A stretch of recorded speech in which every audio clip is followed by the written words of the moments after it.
ठीक है। इस प्रकार से जो भी आते हैं सब क्या होते हैं, एकदम साथ में आते हैं, इसीलिए इसको क्या कहते हैं, सवर्ण स्वर कहते हैं। अगर अ लिखना है, अवर्ण लिखना है तो ये अवर्ण का मतलब समझ में आ जाएगा आपको। क्या आएगा कि अ के मतलब अ और आ दोनों, ठीक है। अ के मतलब अ आ दोनों। अगर ई दे देवा जाए तो का हर्ष या दीर्घ दोनों, समझे। अगर हर्ष दे दिया जाता है तो मतलब दोनों, ठीक है।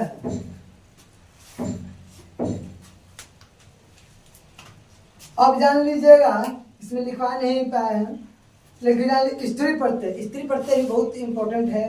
और इसको कहते किसको हैं, तो स्त्रीलिंग बनाने के लिए जिन प्रत्यय का उपयोग किया जाता है, स्त्रीलिंग बनाने के लिए जिन प्रत्ययों का उपयोग किया जाता है उसे क्या कहते हैं, स्त्री प्रत्यय कहते हैं। जैसे टाप डीप ये सब जो है क्या है,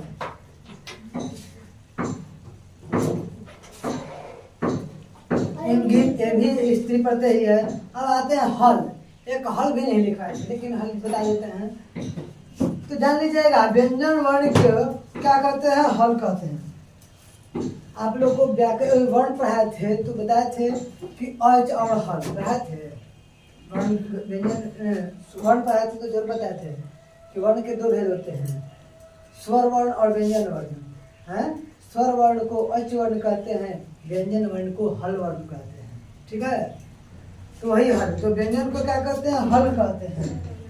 स्वरहीन व्यंजन को क्या, किसको सूचित करने के लिए, स्वरहीन व्यंजन को सूचित करने के लिए उनके नीचे एक तिरछा चिन्ह लगा दिया जाता है। कैसा चिन्ह लगा दिया जाता है, तिरछा चिन्ह लगा दिया जाता है, ठीक है। उसको क्या कहते हैं, उस चिन्ह को हलंत कहते हैं। क्या कहते हैं, हलंत कहते हैं। सिंपल से भाषा में समझिए कि हल के नीचे जो चिन्ह लग जाए, हल के नीचे लगे तिरछे चिन्ह को हलंत कहते हैं, ठीक है। हल के नीचे लगे तिरछे चिन्ह को क्या कहते हैं, हलंत कहते हैं, ठीक है। आज के लिए इतना ही रहा। परिभाषा प्रकरण खत्म। जय।